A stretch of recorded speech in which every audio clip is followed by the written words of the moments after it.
Eh, saya mengikuti seleksi jabatan pimpinan tinggi Pratama ya waktu itu secara manual. Ya, jadi memang si BKD sudah membuatnya luar biasa menurut saya, protokol kesehatannya juga dijaga. Kebetulan karena memang biasanya peserta kan tidak terlalu banyak ya, jadi juga masih bisa dibatasi, sudah bagus sih sebetulnya. Tetapi memang ketika pendaftaran ini secara manual, tentu masih menggunakan dokumen-dokumen yang berupa fisik ya, kertas dan sebagainya. Nah, ini yang di era pandemi ini agak berisiko ya, karena apa? Kertas ini kan bisa jadi waktu legalisir sudah dipegang orang, kemudian kita bawa waktu fotokopi bisa jadi juga dipegang orang. Nah, ini yang berpotensi juga untuk menularkan COVID-19, karena kalau fisiknya bukan kertas kan bisa kita semprot dulu, tapi kalau kertas kan tidak mungkin kita semprot, jadi ini sebetulnya bisa bermasalah gitu. Tetapi memang BKD sudah membuat yang lainnya seperti satu-satu jarak, kemudian protokol-protokol sih dijalankan dengan baik saya rasa. Tetapi memang ada satu yang agak karena dokumennya secara fisik. Nah, ini tentu punya resiko-resiko.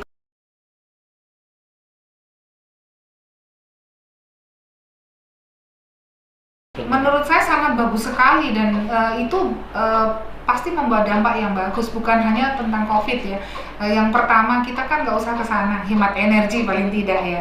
Terus kemudian bisa meminimalisir penularan penyakit. Seperti tadi, kalau dengan dokumen kan bisa jadi dokumennya udah dipegang waktu fotokopi oleh tukang fotokopinya, habis begitu dilegalisir lagi, yang bagi yang legalisir akhirnya sampai ke sana panitia dan sebagainya. Nah, ada juga keuntungannya, selain kita efisien waktu, akan bagus jika ditambahkan ada kolom chat, jadi kita bisa konsultasi gitu.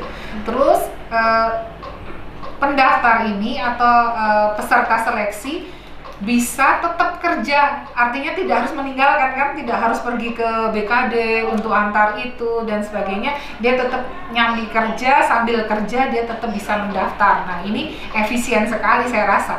Kalau saya sih sangat setuju, di era ini memang semua harus kita. Dr. Gigi Iin Adriani MKes, Kepala Dinas Pemberdayaan Perempuan dan Perlindungan Anak Provinsi Nusa Tenggara Timur, mendukung pelaksanaan SIPASTE JPT di BKD Provinsi Nusa Tenggara Timur. Ya.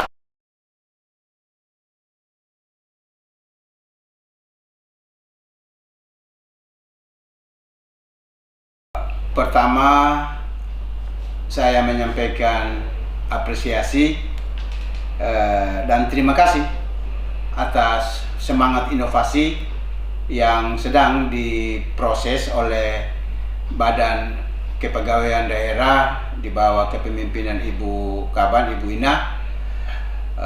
Saya melihat kebijakan ini atau kegiatan inovasi ini sudah sejalan dengan kebijakan nasional tentang transformasi digital. Itu kebijakan yang diletakkan oleh Presiden Joko Widodo, dan itu masuk dalam salah satu, ada 4 indikator: penyiapan infrastruktur, dan yang kedua penggunaan ruang digital, penciptaan, pembangunan atau pengembangan aplikasi SIPASTE JPT ini sudah selaras dengan kebijakan pemerintah pusat, yaitu pemanfaatan ruang digital. Bagaimana di tingkat provinsi? Nah, ini juga sudah selaras dengan arah kebijakan rencana pembangunan jangka menengah Provinsi NTT yang telah diletakkan oleh Bapak Gubernur dan Bapak Wakil Gubernur tentang reformasi birokrasi, dan salah satu indikator penilaiannya adalah sistem pemerintahan berbasis elektronik. Dan di dalam indikator itu salah satunya adalah pembangunan dan pengembangan aplikasi. Jadi kegiatan inovasi ini sudah selaras dengan kerangka kebijakan. Sehubungan dengan penggunaan aplikasi SIPASTE JPT ini, saya melihat dalam konteks reformasi birokrasi adalah baik adanya karena prosesnya akan lebih efektif, akan lebih efisien, karena apalagi dihadapkan dengan kondisi pandemi COVID yang sedang berjalan atau sedang terjadi, maka saya kira ini sangat relevan. Di BKD sudah merancang ini dengan baik dalam rangka membangun aplikasi Sipaste ini sehingga mudah dimanfaatkan. Bagaimana cara sehingga mudah dimanfaatkan? Pertama, proses bisnisnya harus perlu ditetapkan sehingga baik itu user, pengguna, dan operator itu bisa terjadi komunikasi yang baik, sehingga tidak menyulitkan dalam proses penggunaannya. Bagi saya yang pernah mengikuti seleksi seperti begini, pendaftaran manual butuh waktu dan proses.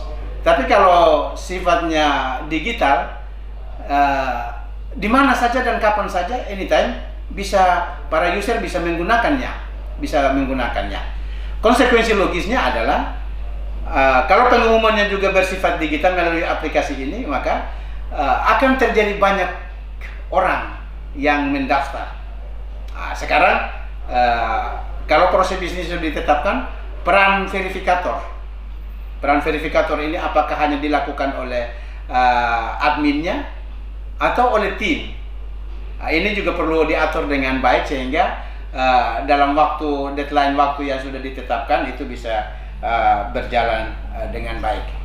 Bagi saya sebagai Kepala Dinas Kominfo Provinsi NTT, sangat sekali lagi menyampaikan terima kasih dan apresiasi karena ini juga mendorong untuk peningkatan target-target pencapaian SPB, Sistem Pemerintahan Berbasis Elektronik, dalam kerangka pelaksanaan reformasi birokrasi.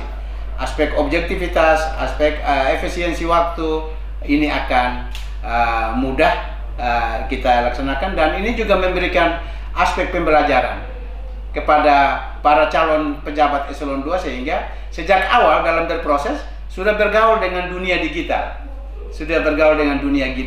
Jadi saya kira ini hal yang luar biasa, terobosan yang luar biasa, sangat inovatif.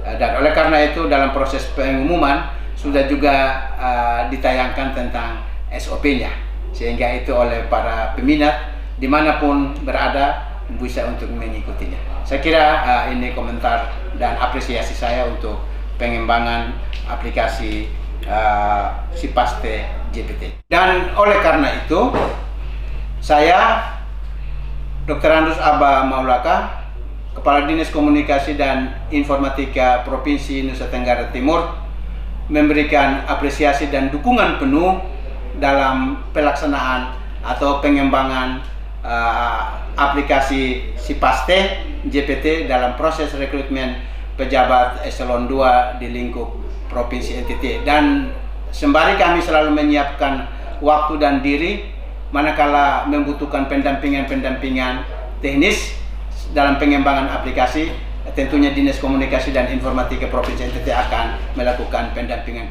teknis. Terima kasih.